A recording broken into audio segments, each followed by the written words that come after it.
Hello ratbags, it's Jade Plays Games back with another Atlas video. By now you must have heard they delayed the game again. Now, they were meant to actually release the game on the Video Games Award show. Once they released the trailer, it was meant to go live. They decided not to. They decided to put a date of the 12th of December, or the 13th of December I should say. Then it gets to that date and they decide to delay it again, and they put another date of the 19th, and of course they have now delayed it once more. 3 delays for a game that's not even out yet, that no one knew anything about. I know a lot of people were pissed off, and I am a little bit, because I'd obviously got dressed for the occasion. You can go and check out my live stream. Maybe I'll even switch a little picture here for you guys.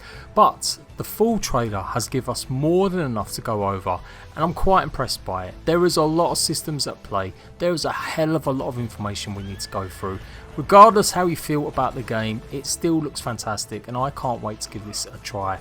I'm all aboard the hype boat at the moment, I really am. From the trailer, it just looks mental. There are some things I'm still not particularly happy with. I want to go over that and give you my opinion, and hopefully we will see the game maybe come out this year, 2018, anyone? Who knows? Let's see, but let's go over everything to do with the trailer right now. Okay, so it opens up in the market, and the market has got absolutely loads going for it. In this image you can see there are sheep confirmed. There's a whole host of creatures now we know about. We also see a sign for a crafting bench, but the blacksmith sign is pretty predominant there. It does look like that is a blacksmith's home, or it's going to show that a player who knows some blacksmithing skills lives there. And we also get a little closer look at some of the lamps or the torches that are going to be available. Drums also make an appearance on the right hand side there. Remember, musical instruments are going to give you stat buffs when you play them. Now the next image is our first chance also to get a look at the emu or ostrich that's going to be in the game, or a chocobo. You can see it standing above the sign. Now we knew this already, they put this picture out on Twitter much earlier in the evening. Even more interesting is the water wheel in the background. It'd be so cool if you can build that. And the next section shows a snake and a boar. Now the snake is pretty small. If you've played Ark, you know that Titan boas are quite large, but it looks like it is a petable creature. Taming is going to be a big part of Atlas, so it seems. I'm not going to lie, I'll be honest, I'm a bit disappointed. Taming is a fantastic concept and it works for a lot of people in Ark, but it does have some serious implications in how the game runs and performs. I was really hoping the focus of Atlas would be on exploration and being a pirate. But as we go through the rest of this trailer, we will see many creatures with saddles on that look like you can ride them, just like it is in Ark Survival Evolved, and that disappoints me just ever so slightly. I like the idea of some creatures being able to be ridden like a horse, or some creatures to be able to be used like work horses or work creatures like cows or cattle. But I'm just really concerned how much it's going to affect server performances. In Ark, you build big huge bases mostly because you've got to keep all your creatures inside safe and protected. Particularly on PvE, lots of people store hundreds of dinosaurs. Wildcard had to put a cap in place on most official servers to stop people from having too many, and in the light of the way things have gone, I definitely think they could have maybe reduced the taming aspect. Who knows, maybe there's going to be ways to counter that, maybe there's only going to be a certain limit, maybe server performance is much improved. If that's the case, then I don't mind taming, and it will add something exciting, something different to do right when you're not just being a pirate. But from past experience since Ark, it just really doesn't help the game run as optimally as it could. So this next section we see more of the free port that we've seen in the screenshot before. We also get a little bit closer look at some combat. You can see the red around the sword there, so they are going to have some sort of effect, or it's definitely going to be some sort of showing that you're doing either a parry move or you're doing some sort of special heavy attack. And we get our first glimpse at a monkey in the game. You can see it just perched above the little fence in the left hand side. Free port areas will be where you start off when you join the game, and they will be PvE zones even on PvP. However, if there's too many players in these areas, they're not moving around too much, the devs can send hurricanes to even the free zones, and you'll have to move or depart because they could damage you or even kill you. You're not going to be able to build in this very first section or around this area. You're going to have to move away at some point once you've got enough experience used to the game. We also get another look at another sign indicating this is some sort of store where craftsmen will live or sell their stuff. This next section again is another freeport zone, and we've got lots of things going on here, including a closer look at the bull and the cow. We also get a chance to see that there's going to be some sort of water well possibly, and the crow sitting on top of it. Will the crows have any abilities? Are they going to be able to gather loot from you? Will they be able to help you get carrying food or from corpses and things like that? There does also appear to be some sort of cattle ring, so you'll be able to sell maybe animals at special auctions or special events where you can sell some of your livestock. And for builders, I'm hoping them bridges that you can see players walking along are going to be placeable. We'll be able to do that themselves. Now if you're brand new to Atlas, you've never touched Ark, there are a lot of creatures that have been reskinned, so they look completely different and they've just been made more modern day equivalents. And there are some creatures that look like they have just taken directly from Ark Survival Evolved, including the monkey, the gorilla here on the left hand side, and the penguins, which in Ark were the caracou. We get our first real look at a cave or a winter biome. And you can see you can pick up a multitude of creatures, just like you can with dodos in Ark. It looks like you're going to be able to pick up some of the smaller ones. We've already seen from one of the screenshots you can pick up the swordfish when you want to go and sell it or whatever, but you can see the penguin is being held or carried there too. We also get our first proper look at what you can build with player built structures, and they very much look like Ark 2.0 building. You can see the mixture of thatch and timber frames on the left hand side, and the clearly painted for Christmas event sort of style red and green on the building the barn in the far distance. I really hope there's going to be a really big choice in how you can build and what you can build with. The last two DLCs for Ark Survival Evolved didn't have any real additions to this, whereas the first DLC, Scorched Earth, had a brand new building tile set. This was immense for a lot of people. It meant we had something different to work with, and it just helped a lot in keeping things fresh. Who knows, maybe the microtransactions that are going to be coming in will be something like this, where they'll sell different sets for building, just like Conan Exiles does. And it does look like a more modern day version of a direwolf is going to be in the game as well. As you can see, hiding behind the rock just coming out, that's quite a large wolf. Now you have to really squint, but it looks like there's going to be bunny rabbits added to the game as well, or hares. I've gone over this footage a fair few times, and they're definitely some sort of winter hare. They've got big long ears and have got massive large hind legs. At first I did think they were seals, but they're definitely winter bunny rabbits or winter hares. Now we've already seen some of this again in another screenshot, but again there is a tiger on the left hand side just hiding behind a palm tree. We've got this a pokey, basically a ancient giraffe. Elephants of course as well, and we can see a little bit more about the raft in action. Next up, of course, alongside the fantastic dancing, which I'm sure they're going to put lots of microtransactions in to get that special dance emote that you want. We've also got the monkey. They're going to be able to wear helmets, just like some of the smaller creatures in Ark can. And also the area field effect. Basically, when you dance or you play music, you'll gain that stat buff, and you can see it in the green sort of mist behind players. We get a tiny little look at lighthouse on the left hand side here, and a few more structures, and of course the boats. The boats are fully customizable. You can literally build anything you want on top of them. It looks like the structures can be any sort of shape or size as long as the boat can handle that weight. Remember, every build piece has got a weight to it on the boat. Now there might not actually be a limit, but maybe it does affect how you can move that boat, or maybe each boat has different pieces. It's not immediately seeable here, but in a future screenshot I'm going to show you in a minute, you'll see a bit more what I'm talking about. And as mentioned in the PC Gamer interview, a horse is jumping from one ship to another. A little bit more combat, and then we're going to see some fishing and what looks like a large piece of bait being chucked into the water. Also get our first proper little look at maybe a sloop and see how small it is. Now the wind will affect how you sail. If there's no wind, you're not going to be able to go very fast. NPCs are going to be able to steer the boat for you on autopilot, and they'll be able to take up different positions on some of the larger boats. But we're still wondering how it will work if you really do just want to play on your own. Is it possible to run and pilot a sloop like this on your own, even if you've got some NPCs? Now we've got more of an extended battle scene. We've seen some screenshots of this, laying siege to an area. Now it looks like it was a freeport area, but it can't be. It must be somewhere explorable, some ruins that you can set up a base around. The next section sees the hurricanes and more about the damned ships. Remember, if you do manage to sink these or you manage to rescue the NPCs, you can make them part of your crew. That's right, there are NPCs to rescue off of these ships. And as I mentioned earlier, the hurricanes will move you from section to section of the world of the map in case there is too many players there or developers just decide to implement them. Also got another little look at some more of the building pieces. You can see there is going to be a version of the Dino Gate in Atlas. Clearly a huge massive siege gate that players will have to find a hard time getting through. Does remind me a lot of the Scorched Earth DLC building pieces here with the beiges and the yellows. And the cannons opening up here just looks absolutely amazing. What a sight to see. A boat unloading all of this onto your base or onto your other boat, enemy boat that you've got. There are literally too many to count on this massive galleon. It's going to be crazy having to defend yourself against attacks like these using these mortar cannons as well to hopefully ward off any enemy ships. And the boat jumping into the water looks fantastic too. The way that the explosion really fires debris and pieces everywhere as well is pretty impressive.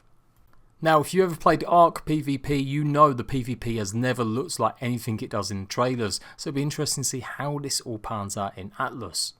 Slightly extended shot of the fire demon and the golem and the ruins behind, and also this treasure map with what appears to be lots of crops just before they explore and get the treasure. It looks like the treasure could be used to pay your NPCs too. And more about the ghostly damned creatures. Now it looks like there's two types here. You've got the more normal looking sort of human player version and then a much taller, larger grunt. More from the Hydra and the Cyclops fight scene, and this is what we really wanted to see, the Gorgon, otherwise known as Medusa. It does look like she has some sort of stunning attack or attack that possibly will completely freeze you, who knows. Another shot of the whale and trying to catch it, obviously they're huge, and then we've got more shots of the damned and how melee is going to be two-handed. The combat looks pretty tight. Combat looks good and the dams definitely look good, but what is this? This is a different type of ghost ship. This is not the damned ship, I don't think. Will it be something we can fight, or do we have to just hope it doesn't actually take us down? Or maybe it won't actually hurt us at all. It's just to signify that the area could be dangerous or filled with more creatures that could do some damage. You can also see the purple drop laying around in the sea as well. Now I think this next scene is going to either really please people or it's going to piss a lot of people off.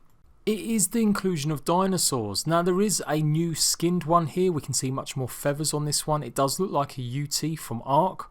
And on the left we've got what appears to be some sort of trike mixed with Apache, and it's definitely got the feathered look about it as well. So maybe they're just going for ultra realistic. I think that's pretty much what they're supposed to look like with feathers on them. I think if they're doing a lot of mythological creatures already, it could have been much easier to put just more of them in rather than these dinosaurs. When you think about other creatures you could have had a harpy, you could have had a Cerberus. There's lots and lots of mythological creatures out there. Maybe it's to keep fans of Ark really happy. I mean, some people really love dinosaurs. I used to when I was about 10. But again, as I repeat from earlier, I don't want this to be a game about taming. I don't want it to be Ark 2.0. Give me much more varied creatures, much more varied mythological stuff rather than dinosaurs. Who knows, maybe it's a pre-order bonus for buying both games or something like that. That's a joke, by the way. That's just a joke. What isn't a joke is the literal implementation of a Pteranodon. I have not got a problem with them reusing assets. If they spruce them up, change them a little bit, give them some new abilities, that's what most games do if they have big franchises or they've got big sort of games that are very similar. It does seem a little bit lazy just to put a Pteranodon, which looks pretty much like exactly the same one from Ark, and as I mentioned earlier, the Bigfoot is exactly the same from Ark as well. But it is early access, maybe they're going to be spruced up as the months go on while they're developing the game. Just as I thought, it looks like the mermaids aren't going to be necessarily a friendly creature and they will be more like sirens. Using the area of effect attack, as you can see indicated by the yellow twinkling lights, almost again like a dome or circular shape. It does look like a lot of the creatures and the enemies are going to have this sort of effect. It will take out anyone within that circle or affect them with that damage. Who knows, maybe you do tame them by punching them in the face. Now something really unique is the boat building. I think it is going to borrow heavily from the Survival Plus mod. In the Survival Plus mod, you basically put all of your items into a pre-built structure. As you put your items in there, so like wood, screws, nails, thatch, whatever it is, it will slowly build whatever you're building till it's complete. You don't necessarily construct it all on your own. It literally has a template for you or a specific design. Then after that, you'll be able to customize and add other structures to the boat on top of it, or muck around with how you place things down below. This makes sense as they want to keep it a pirate game. Can you imagine if people were building Death Destroyer style boat shapes? It wouldn't really make sense. But by everyone having to have the very basic template for a boat and then being able to add stuff afterwards, that's what keeps everything just uniformed. I say this again as well because you don't see any players actually placing these pieces down. Either way, I still think it's a good system. I still think it means we're not going to have any stupidness, and you can still go ahead and customise your boat to make it as pink and lovely as you want. I know one patron of mine that's going to be very, very happy, Miss Little Breenie. More glider footage, and you can also see a bridge in the distance, and of course more pick action going on. Now I must confess, I don't know if I got it 100% right here about the lion, or possibly is it a tiger. On the right hand side there is a tiger or a lion. I still think it's a lion, but I don't know. I'm not 100% sure. And on the left hand side there's definitely a bear, and it's gonna be some sort of eagle or bird. I thought that may have been even a glider, but it definitely is flapping its wings. Then we have some pathfinders exploring a sunken wreck, and you can harvest these to get resources or special items. More combat that we've seen before, and this one, the great Big Kraken. Now this is going to be something like a god, one of maybe the end game bosses to fight. I don't think this is necessarily just a giant squid. But who knows, but there is talk of fighting the gods by bringing 9 artifacts to the centre of the world. Then more ship battle footage we're going to be seeing, and a lovely location in the background. And this brand new one, there's going to be a flamethrower cannon that you're going to be able to utilise. Look at the way it goes. That is absolutely bonkers. Just setting a light to the enemy ship. Of course you can put fires out, and we don't know if that fire was caused by the Drake that was flying overhead or from a shot of liquid fire. Now you should know you're going to be able to repair your ship to stop any leaks, hopefully stopping it from sinking.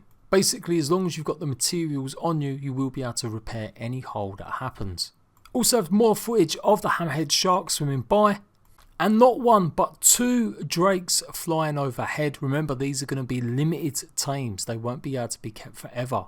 And of course, the big reveal that the map is in fact an actual globe. You looking likely you're going to be able to sail all the way around it. And it's not 100% confirmed. Obviously, that is a bit of special effects added to it, but it certainly does look like that. I'm not too fussed what they're showing next, of course. Don't get overly excited. These are just the modding program highlighting that you'll be able to make mods for the MMO and basically create an MMO whatever way you want. If you want to base it on World War II, you can go ahead and do that. The options, the choices will be yours, and they'll be encouraging modders to take aim and do this. And then you've got something from the steampunk mod added in as well. All in all, I'm extremely impressed with the trailer. It shows a bunch of new stuff, a bunch of new creatures. We have got the confirmation that taming is still going to be a thing in Atlas, and it could become part of the core experience. There's lots of gameplay mechanics being shown off, lots of enemies, lots of different creatures as well, lots of biomes and explorable places. Atlas looks fantastic, I'll say it does, but of course I'm not a mug, I'm not an idiot. I very well know that trailers are meant to look fantastic. Whether or not they deliver on these systems, whether or not it's going to make a game for itself rather than just be some sort of weird Ark sequel with loads of mods added to it, I don't know, but we can only find out by playing it and trying it out. It's immensely frustrating that they've done the same thing that they've done time and time again with their communication, letting people down at the very last minute and maybe not giving enough reasons or explanations about stuff. It doesn't bode well if they're doing this before the game's even launched, so word of warning to anyone that's never played Ark, the developers can be very patchy with the information they give. They weren't always like that. In the first year of Ark Survival Evolved, you could pretty much get in contact with so many of the dev team on Twitter or the forums and just give you lots of answers and feedback. But as time got by, they pretty much shut up shop and didn't reply back to anyone over anything, even important issues that needed to be addressed. So I just really don't think this is the best way to launch your game, having multiple delays. Is it the end of the world though? No, it's not. this game isn't something I've been waiting for years. I only heard about it when obviously I helped share the leaked trailer when it got announced 4 months ago, and now of course we've been building it up and hyping it up a little bit more. But again, I'm not that disappointed. Other than the timing so close to Christmas, it just means I've got to juggle some stuff around so that I can fit in some content for you guys. But who knows, I may load it up, I may give it a try, and it may be horrible, and I may just decide to leave it another few months until it's cooked a little bit more. You guys help me decide. Let me know what you think about Atlas, let me know what you think about the trailer, the mechanics, all the new creatures, all the stuff I've highlighted, and let me know your honest opinion, what you think based right now. Don't go by just the history of wildcards, tell me what you think about the trailer and the game from everything we've learned over the last few days. I am Jade Plays Games. Don't forget to like this video. Come and join me. I will be setting up a company for myself, and we're thinking of doing it with a bunch of other YouTubers. And in the future, I will be renting out my private server with a bunch of other YouTubers to open up a map. So we've got a vast, massive well to fill. If that interests you, come and join Discord for more info in the future. Until then, ratbags, I will see you lot later.